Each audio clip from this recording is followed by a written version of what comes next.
Together we rise, together we roar. Justice for Article, justice for Article. Together we rise. Hello everyone, আজকে নতুন একটা video নিয়ে তোমাদের সামনে এসেছি। আমাদের এই চ্যানেলটাতে আমরা সাধারণত আমাদের ডেলি লাইফ ব্লগই আপলোড করে থাকি। এটা blogging channel daily life, but recent last একটা ভিডিও তোমরা দেখেছো হয়তো, যেখানে আমরা রিসেন্ট ঘটে যাওয়া কলকাতার একটা ঘটনা নিয়ে কথাবার্তা বলেছি, এবং আজকেও সেই ধরনের একটা ভিডিও হতে চলেছে। তোমরা অলরেডি থাম্বনেল বা টাইটেল দুটো দেখেই বুঝে গেছো। সো আমরা থাকি হচ্ছে এখন বর্তমানে টেক্সাসের হিউস্টনে। তোমরা এর আগের ব্লগেই দেখেছো যে আমরা এই হিউস্টনেই সবাই মিলে, যারা ইন্ডিয়ান কমিউনিটি রয়েছে, সবাই মিলে একটা জায়গায় জমায়েত হয়েছিলাম। আরজিগড়ের এই ঘটনাটার বিরুদ্ধে আমরা প্রোটেস্ট করেছিলাম, এবং আমরা চেয়েছিলাম যে সরকারের কাছে আমাদের এত দূর থেকে বসে একটা প্রয়াস তাদের কাছে পাঠানোর, যে এর যাতে প্রপার জাস্টিস হয়। এবং আমি ওই ভিডিওর এন্ডে বলেছিলাম যে আমাদের কিন্তু এটা এখানেই স্টপ করে দিলে চলবে না। এটা আমাদের একদিন দুদিনের বিষয় নয়, এটা ট্রেন্ড নয় যে একদিনে আমাদের সবার হুজুক উঠলো, সবাই চললাম দলে দলে, দুদিন পর সেটা থেমে গেল। সেটা যাতে না হয় সেটা মাথায় রাখার জন্য বলেছিলাম। আমার খুব ভালো লাগছে এটা ভেবে যে আমাদের এখানে যারা রয়েছি আমরা ইন্ডিয়ান কমিউনিটিরা, আমার মতো এখানে অনেকেই ভেবেছে সেই কথাটা। আমাদের এখানে আজকে 25 তারিখ, এবং আমরা সেম আরেকটা জমায়েতে সামিল হতে চলেছি, আরেকটা মিছিল আমরা করতে চলেছি আজকে। এবার আমি এখানে একটা কথা বলতে চাই, তো সেই সব কিছু নিয়ে তো সবারই এখানে বিভিন্ন পয়েন্ট অফ ভিউজ আছে। আমার পয়েন্ট অফ ভিউটা এখানে এই মুহূর্তে যেটা দাঁড়িয়ে, যে অনেকে ভাবছে যে লোকেরা এই সময় এটাকে ট্রেন্ডে সবাই মিলে ভিডিও বানাচ্ছে, সবাই মিলে ফেসবুকে অনেক কিছু পোস্ট করছে। একটা জিনিস বলে আটকাচ্ছি তাদেরকে যে এই সময় না মিছিলটাকে মিছিলের মতোই হতে দাও। এই মুহূর্তে সেগুলো ডিসকাশন করার জায়গা নয়। এখন যে প্রবলেমটা সেটা হচ্ছে সবাই একসাথে একটা জিনিসের জন্য আওয়াজ তোলা। আমি বাড়িতে ঠিক করে পৌঁছবো তো? আমি বাড়িতে ঠিক করে পৌঁছতে পারবো তো?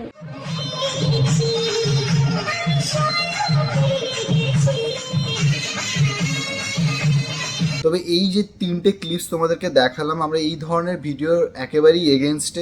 আমি জানি না কি করে মানবিকতা আসে এই ধরনের ভিডিও বানানোর। মনে হচ্ছে মানুষের রুচিবোধটুকু আর নেই। আর যাদেরকে কিচ্ছু নেই, হ্যাঁ, যাদের বিরুদ্ধে প্রশ্ন করছি তারাই তারাও মিছিল বার করছে, তারাই কাঁদছে, তারাই হাসছে, সব কিছু চলছে। এইগুলো একেবারেই আমরা সমর্থন করি। তো আমি আমার লাস্ট একটা পোস্টও করেছিলাম। আমি যতদিন ধরে যেটা তৃষা বলার চেষ্টা করছিল যে আমাদের ডেইলি লাইফ ব্লগ চ্যানেল এটা, এইখানে এই ধরনের কন্টেন্টের কি মানে হয় আমিও জানি না, বাট আমার কাছে এই ইউটিউবটা হিসেবে সব থেকে সেই প্ল্যাটফর্ম যেখানে আমার 97,000 এখন আমাদের সাবস্ক্রাইবার। তো আমরা অ্যাটলিস্ট তার 50% লোকেদের কাছে আমাদের ভিডিওটা যদি পৌঁছয়, আমার মনে হয় যে আমরা অ্যাজ এ কমিউনিটি যে ব্যাপারগুলো নিয়ে সবসময় ভাবি, নট আমরা কি করি না করি, আমরা সবসময় শেয়ার করি অবভিয়াসলি। তো এটাও আমাদের একটা চেষ্টা বলতে পারি, এটা আমাদের কর্তব্য বলতে পারি, এটা আমাদের সবার মিলিত চেষ্টা। অ্যাওয়ারনেস এভাবেই তৈরি হয় যে আমরা ছোট ছোট করে নিজেদের দিক থেকে সবাই প্রচেষ্টা করি, সেটা যেন একটা বড় জায়গায় গিয়ে ইম্প্যাক্ট করে। তাই জন্য আমরা এই চ্যানেলেই এখনই ভিডিও ছাড়ছি। আমরা ফেসবুকেও কিছু লেখালেখি করছি, যেখানে আমাদের বন্ধু বান্ধবরা সবাই মিলে ডিসকাশন করছি। সেখানে সবার মতবাদ একই নয়, অনেকে অনেক ধরনের মতবাদ দিচ্ছে, বাট অ্যাটলিস্ট আমরা এই বিষয়গুলো ডিসকাশন করছি। কারণ কিনা চুপ থাকাটা আমাদের অভ্যাস হয়ে গেছে। আমার মনে হচ্ছে এই যে ঘটনাটা আজকে ঘটেছে, তার পেছনে রাজনৈতিক যা কিছু দিক থাকুক না কেন, আমরাও প্রচণ্ডভাবে রেসপন্সিবল এই ঘটনাটাকে আজকে এই জায়গায় এনে দেওয়ার জন্য। তার কারণ এইটাই যে আমরা চুপ থাকতে অভ্যস্ত হয়ে গেছি। নিউজে যখন দেখছিলাম আমরা জানতে পারলাম যে আরজি করে বহু কিছু ফেসিলিটিস নেই। একটা ডক্টরের এতক্ষণ ধরে পরিশ্রম করার পর তার একটা প্রপার রেস্ট নেওয়ার জায়গায় নেই। ওখানকার ডক্টররাই বলছে যে একটা সেপারেট বাথরুম নেই। আমরা একটা মলে গেলে, একটা প্রাইভেট মলে গেলেও সেখানে এত সুন্দর একটা বাথরুমের ফেসিলিটি থাকে। তোমরাই যারা কলকাতার মলে যাও তারা দেখে থাকবে যে সাউথ সিটি মল হোক বা যে সিটি সেন্টার হোক, কোনো মল পরিষ্কার পরিচ্ছন্ন সুন্দর, সেটা একটা সরকারি জায়গায় ন্যূনতম সেই ফেসিলিটিসটা যদি না থাকে, তাহলে আমরা কাদেরকে ভোট দিচ্ছি বা আমরা কি চেয়ে নিচ্ছি বা কি আশায় আছি? আমি লোকেদেরকে হয়তো মনে করছি যে তারা চুপ ছিল একটা সময়, হয়তো বা কিছু বলেছে, তাদেরকে ওপর থেকে দাবি দেওয়া হয়েছে, আর বলেনি। এই জন্য এই চুপ থাকাটা না কোথাও না কোথাও বন্ধ করতে হবে। আমার মনে হয় আমাদের প্রত্যেকেরই হাতে এখন মোবাইল আছে, সব কিছুই আছে, ফেসিলিটিস একটা আওয়াজকে অন্য জায়গায় পৌঁছে দেওয়ার জন্য, আর সেইটা আমাদের করা উচিত। আর বাকিরা যারা তার সাথে পাশে আছে তাদের সেখানে সাপোর্ট করা উচিত। না হলে যারা আজকে দলের পতাকা ধরে ভাবছে যে না আমি আমার দলকে সাপোর্ট করার জন্য আজকে আমি এই ঘটনাটাকেও দাবিয়ে দেব, যে বলবো যে না এটা কোনো বিচ্ছিন্ন ঘটনা বা এটা সমস্ত আগেও হয়েছিল, পরেও হবে, সবসময় হবে, কেউ কিছু করতে হবে না, এই ধরনের থিঙ্কিংটা একেবারেই ভুল। আমার মতে আজকে যদি সেই বাথরুমটা বা সেই শোয়ার ঘরটাও যদি একটু বেটার হতো, সবাই যদি সেখানে ধ্যান রাখতো, বা ক্যামেরা হোক বা এনিথিং, যে ধরনের ফেসিলিটিস থাকা উচিত একটা প্রপার জায়গা, সেগুলো যদি থাকতো, হয়তো এটাকে আজকে আটকানো যেত। ছোট ছোট ভুলগুলি একটা বড় ভুলে গিয়ে পরিণত হয়। তাই জন্য আমার কাছে এটাই হচ্ছে আমার অরাজনৈতিক যদি একটা দিক হয়, যেটা আমি পতাকা ছাড়া, দল ছাড়া, যদি আমি নিজের দিক থেকে বেটারমেন্টের জন্য ভাবছি, যে আমরা এতদিন ধরে ব্লগ বানাতাম, আমরা অনেক কিছু নিউজে দেখি, আমরা কখনো ডিসকাস করি না সেগুলো নিয়ে। প্রচুর স্ক্যাম হয়েছে, এসএসসি স্ক্যাম হয়েছে, প্রচুর আরও মানে আমি আগের ভিডিওতে তিথিটা সব কটার নাম বলেছে, তো সেইগুলো নিয়ে আমরা কোনো কথা বলি না। আমরা ভাবি যে ঠিক আছে হচ্ছে, আমরা বলে কি হবে, এটাই প্রবলেম। আমরা সবাই ইন্ডিভিজুয়ালি কথাটা ভাবি যে আমরা বলে কি হবে, একজন বলে কি বা করব। আরেকটা জিনিস বলে রাখি যে এই জিনিসটা করতে গিয়ে অনেক সময় আমরা ভুল হতেও পারি, তোমরাও ভুল হতে পারো। কিছু একটা ফেসবুকে পোস্ট করলে হয়তো কোনো একটা হোয়াটসঅ্যাপে কোনো মেসেজ পেয়ে গিয়ে তোমার মাথায় এলো যে ও আছে, এটা হচ্ছে, এই লোকটা এটা করেছে, আমি একটা ফেসবুকে পোস্ট করে দিই। প্রথম কথা আমি সেখানটা একটু দাঁড়াতে বলবো যে দেখো তোমাদের কাছে ইন্টারনেট আছে, ইন্টারনেটকে ভালোভাবে ইউজ করতে শেখো। কোনো ঘটনা ঘটলে সেই ঘটনাটাকে ভালো করে নিজের দিক থেকে একটু রিসার্চ করে নাও, কেন হয়েছে, নিজেকে ওপেন মাইন্ডেড রাখো। কোনো দলের বা কোনো ইউটিউবারের বা কারোরই ব্লাইন্ড সাপোর্টার হয়ে যাও না। আজকে আমি যদি কিছু বলছি সেটা কি একদম চরম সত্য, তুমি আমার খুব ভালোবাসতে পারো, তুমি আমাকে এতদিন ধরে দেখছো, ভাবে আমি সেটা মিথ্যে কথা বলতে পারি না, বাট স্টিল তোমার নিজের একটা তাতে ধারণা থাকা উচিত, সেটাকে পোস্ট করো। যদি দেখছো লোকেরা বলছে না তোমার এই ধারণাটা পুরোপুরি ভুল, লোকেরা তোমার কিছু বলছে ভুল, আর সেটাকে দেখে তুমি রেগে যাচ্ছ, তার সাথে ঝগড়ায় লেগে যাচ্ছ, সেটা না করে তুমি দেখো সেই লোকটার ওপিনিয়নটাও ঠিক কিনা। হ্যাঁ, এই সময়টা খুবই বিরক্তকর সময়, যার জন্য আমরা এত দিন হয়ে গেল এখনও আসল জাস্টিস যেটা সেটা আমরা পাইনি। তো রিসেন্টলি আমিও মানে একজন আমাকে একটা কমেন্ট করেছিল যে তুমি এখানে দূরে বসে থেকে তোমরা এইসব ভিডিও, তোমাদের মুখে এইসব মানায় না, তোমরা দেখেছো সেই কমেন্টটা। তো আমি খুবই রেগে তাকে একটা রিপ্লাই করেছি, কারণ এই সময় সত্যি ডিস্টার্ব আছি। যে দেখো আমি ওখানে এই মুহূর্তে নেই, আমি এইখানে আছি, কিন্তু ওখানে তোমরা আছো, তোমাদেরকে ইকুয়ালি আমি নিজের মনে করি। আমার বাবা মা আছে, রচনা ব্যানার্জি সেই দিদি নাম্বার শোতে আমার মাও গেছিলো, তাহলে আজকে যদি কেউ ভুল করছে, সেই ভুলটাকে আমার টাইপ করতে ফেসবুকে বা ইউটিউবে আমার একটুও পিছপা হয় না, সেটা আমার বাড়ির লোকই হোক না কেন বা সে যে কোনো দলই হোক না কেন, আমি সেটা নিয়ে ভাবি না। আমার মতে তোমাদেরও এই ওপেন মাইন্ডেড জিনিসটাকে ভাবা উচিত। আর অনেকে বলছে যে বিষয়টাকে রাজনৈতিক কোনো রং না দিয়ে বিষয়টাকে অরাজনৈতিকভাবে ভাবো। আমার খুব সামান্য একটা কথা, সেটা হচ্ছে আমি যখন স্কুলে ছিলাম, তখন স্কুলে একজন ক্লাস মনিটর হতো, ঠিক আছে, তার উপর পুরো দায়িত্ব থাকতো হচ্ছে স্কুলের ক্লাসের মধ্যে কে কি কথা বলছে সে সবটা দেখতো, এবং সেখানে যদি এমন কোনো ঘটনা ঘটতো, যদি অন্য কোনো দিদিমণি চলে আসতো ক্লাসে, তাকে জবাবদিহিটা করতে হতো যে কি হয়েছিল, বা তুমি কেন ক্লাসকে শান্ত করতে পারোনি, তুমি তো ছিলে, তুমি কেন বোর্ডে নামগুলো লেখোনি। তো আমরা এই কোশ্চেনগুলো কার কাছে করব, যে কেন একটা সরকারি জায়গায় এই ফেসিলিটিগুলো নেই, কেন একটা সরকারি জায়গায়, একটা কাজের জায়গায় একটা মেয়েকে এরকম ভাবে নৃশংসভাবে হত্যা করা হলো, আমাদের দায়িত্বটা কাকে দিয়েছিলাম, বিএসটি তার কাছে জানতে চাইবো। এই ছোট ছোট ভুলগুলো যেগুলো আমাদের মধ্যেই থাকে, কোনো কাজকে ইজিলি করে নেওয়ার জন্য কাউকে কিছু টাকা এক্সট্রা দিয়ে দেওয়া, বা কোনো মন্দিরে লাইন দেওয়ার জন্য কাউকে একটা পেছন থেকে গেট দিয়ে টাকা দিয়ে সেখানে আগে চলে যাবে, এই ছোট ছোট ভুলগুলো না আমাদের ভুল। নরমালাইজ করে নিয়েছি, মানে 50 টাকার জিনিসটাকে 5000 টাকা দিয়ে করব, 5000 টাকা ঘুষ দিয়ে, এবং সেটা তাড়াতাড়ি করব, করে লোককে আবার বলবো ওই তো আমি 5000 টাকা দিয়ে দিয়েছিলাম, আমারটা ভিতর থেকে হয়ে গেছে, আমাকে তো কোনো খাটনি করতে হয়নি, ও আমার বেরিয়ে গেল। এবার যে মানুষগুলো আমাদের হয়ে কাজটা করছে, তাদের এই কাজটাই করার কথা, তারা ভাবছে 50 টাকাতে এখন আর কিছু হয় না, ওটা তো হওয়ার দামও ছিল না, ওটা 5000 টাকা দিয়ে করতে হয়। হ্যাঁ, ঠিক সেইভাবেই এখানেও একটা প্রবলেম আমি দেখতে পাচ্ছি, সেটা হচ্ছে যে এই যে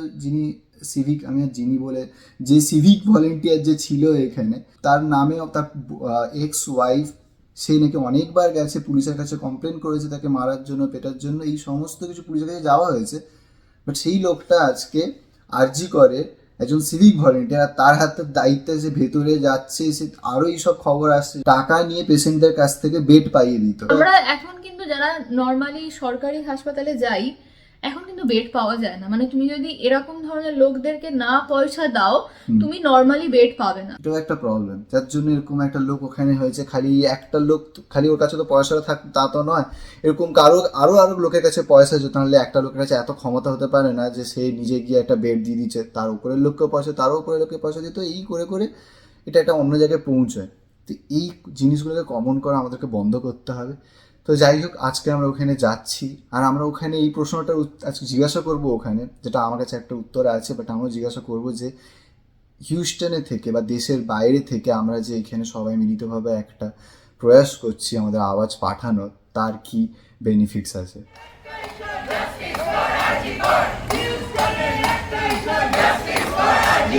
Together we rise, together we hold, justice for Arjigo, justice for Arjigo. আজকেও আমরা এখানে এসেছি, একত্রিত হয়েছি, জমায়েত করেছি। তো তার মধ্যে প্রথম কোশ্চেন যেটা আমার মাথায় এসেছে, অনেকেই হয়তো বুঝতে পারছে না যে আমরা বাইরে থেকে, দেশের বাইরে থেকে, রাজ্যের বাইরে থেকে, যেখানে ঘটনাটা ঘটেছে সেখানে নেই, তাও এখানে জমায়েত হয়ে যে আমরা এগুলো করছি তার এফেক্ট কী, কিছুই কি নয়। তো সেই নিয়ে এখানে যারা অ্যাকচুয়ালি এটা অর্গানাইজ করেছে তারা আরও বেটারলি তোমাদেরকে বলবে। আমি আগের বার তিস্তার সাথে আসতে পারিনি, একটা কারণ আমার কাজের জন্য খুবই ব্যস্ত ছিলাম, বাট এইবার আসার পর আমি একটা জিনিস ফিল করতে পারছি যে কিছু প্রশ্ন আছে না, সেই প্রশ্নগুলোর উত্তর এই জমায়েতেই আছে। তোমরা যেখানেই থাকছো বা যেখানেই আছো, কথাটাই হচ্ছে প্রশ্নটা তোলো, যদি মনে কোশ্চেন আসছে কোশ্চেনটা জিজ্ঞাসা করো। জনগণ, সাধারণ জনগণের রাইট আছে কোশ্চেন করার, সেই রাইটটাকে মাথায় রাখা উচিত প্রত্যেকের। যে কোনো জায়গায় যে কোনো প্রবলেমে যাই মনে হচ্ছে কোশ্চেন করো। তাই জন্য মানে আমাদের এখানেও কিছু কোশ্চেন এসে, তো আমাদের দায়িত্ব, যেরকম আমার চ্যানেলে তোমরা কোশ্চেন করছো, আমার দায়িত্ব সেটার উত্তর করার, সেরকম তোমরা যাদেরকে কোশ্চেন করছো তাদেরও দায়িত্ব উত্তর করার, নাকি তারাও সেই কোশ্চেনটা নিয়ে রাস্তায় নামায়। ঠিক আছে, তো চলো তোমাদেরকে আগে আমরা কিছু প্রশ্নের উত্তর পেয়েছি, আমরা এইখানে কেন এই ধরনের জমায়েত করছি। That's a very relevant question. আমরা আজকে এখানে জমায়েত হয়েছি, আমার যেটা প্রাইমারি কনসার্ন, যেটা আমার মনে হয়, আমরা দেশে থাকি বাইরে থাকি, আমাদের প্রত্যেকের একটা নাগরিক রেসপন্সিবিলিটি আছে as a citizen of that country. আমাদের প্রত্যেকের একটা নাগরিক রেসপন্সিবিলিটি আছে যে আমরা আমাদের রুটের প্রতি যেন প্রাউড ফিল করতে পারি, এবং সেটা আমরা দুনিয়ার যে কোনো প্রান্তেই চলে যাই না কেন, সেই রেসপন্সিবিলিটিটা কিন্তু আমাদের নিজেদের ওপরে বর্তায় যে আমাদের যারা নেক্সট জেনারেশন আসবে তারা যেন এই পয়েন্টটাতে খুব প্রাউড ফিল করে যে they belong from that country. আর অ্যানাদার পয়েন্ট যেটার পাওয়ারটা আমাদের মনে হয় আমরা যারা বাইরে থাকি তাদের হাতে থাকে, যারা দেশে থাকে তাদের হাতে থাকে না। কী সেই পাওয়ারটা? সেই পাওয়ারটা এটা যে আমাদের ভয়েসটা যখন দেশের মাটিতে গিয়ে পৌঁছয় তখন এটা পৌঁছয় একটা অ্যাব্রডের ভয়েস হিসেবে। So it makes even more sense যে আপনারা যারা বাইরে থাকেন তারা যদি এই টপিকগুলোর কথা বলেন, ইট মেক্স মোর ইম্প্যাক্ট যে শুধু দেশের মধ্যেই এই ইস্যুটা কিন্তু আর সীমাবদ্ধ নেই, it has become a global issue. যে বাইরের দেশগুলো, বাইরের কান্ট্রিগুলোতে যে প্রবাসী বাঙালিরা আছে তারাও কনসার্ন, তারাও আওয়াজ তুলছে, তারা দেশের জনগণের পাশে আছে। সর্বোপরি কলকাতা আমাদের হোম টাউন, যেখানে আমরা সবাই সেফ ফিল করতে চাই। আমরা যখন বাড়ি যাব, আমরা যখন বেড়াতে যাব, গল্প করব, শুধু তাই নয়, আমরা যেন প্রাউড ফিল করতে পারি কলকাতাকে নিয়ে। সেই জন্য আমার মনে হয় বাইরে থাকুন, দেশে থাকুন, আওয়াজ থাকুন।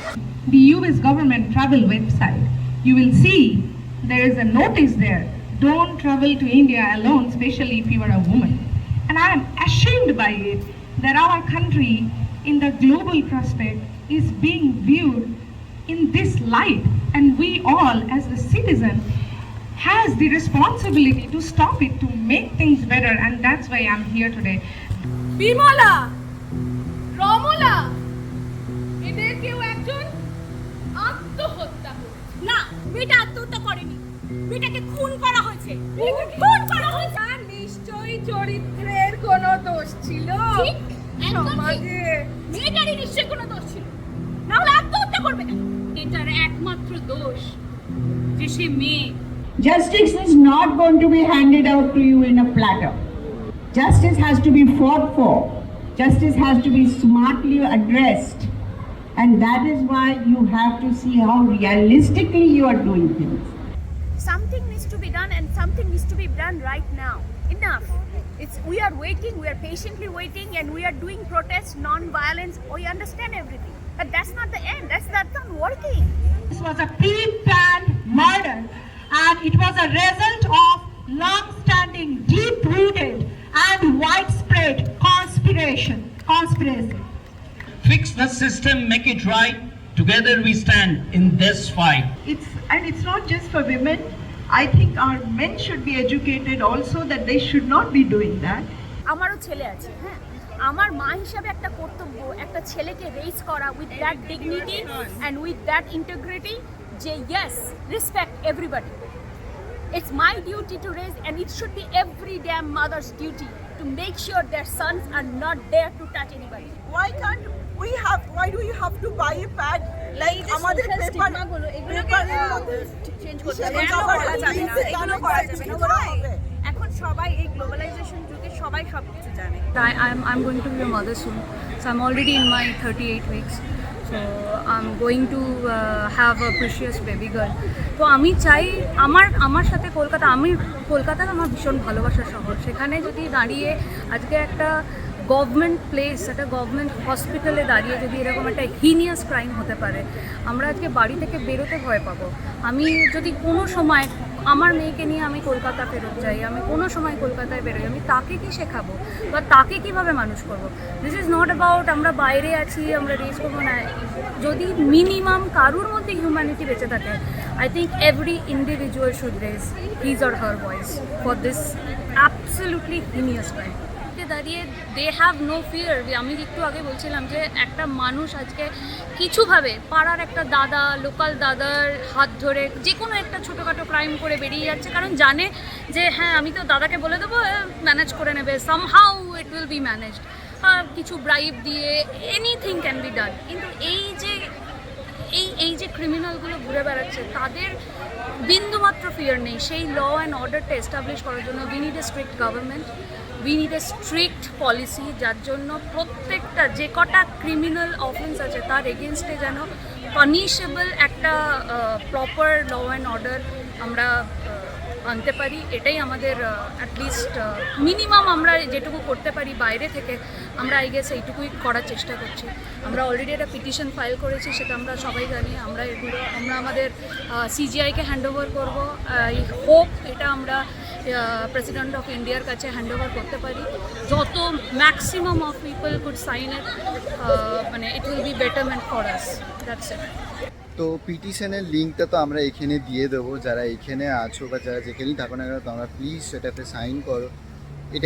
এটাই হচ্ছে আনসার, যে আমরা বাইরে থেকে কেন, খালি এটা ফেসবুক স্টান্ট নয়, অনেক ধরনের কথাবার্তা হচ্ছে। আমি জানি না কারা এটা বলছে, বা তাদের হয়তো কোশ্চেন থাকতেই পারে, জেনুইন কোশ্চেন, যে কেন আমরা এগুলো করছি বা এত লোক রাস্তায় কেন নামছে, এগুলো খালি নিজেদেরকে ট্রেন্ডি করার জন্য। কিছু লোক বলছে ফটোগ্রাফাররা বেরিয়ে খালি ফটোই তুলছে। আমি একজন ফটোগ্রাফার, নিজে আমরা দেখেছো তুমি, আমি ফটো তুলতে ভালোবাসি। আমি আজকে এখানে এসে ছোটোখাটো ভিডিও বানিয়েছি, ফটো তুলেছি, বাট তার সব কিছুরই পেছনে একটাই কারণ আছে। সেই কারণটা আর কিছুই না, এই আওয়াজটা তোমাদের কাছে পৌঁছানোর জন্য। আমার মনে হয় ছোটোখাটো সমস্ত বিষয়েতে আমাদের খুব সজাগ থাকতে হবে, তাহলে আমরা একটা বেটার ওয়ার্ল্ড দেখতে পারবো না। সামনের প্রজন্ম আরও খারাপের দিকে যাবে, যেটা আগে মোটামুটি খারাপ ছিল সেটা আরও খারাপ হচ্ছে। পরবর্তীকাল কী হতে চলে জানি না, তোমাদেরকেই ভাবতে হবে। তো আজকে ভিডিওটাকে এখানেই এন্ড করছি আমরা। তো দেখা হচ্ছে, আরও যদি এইসব বিষয়ে কোনো আলোচনা থাকে আমরা পরে আবার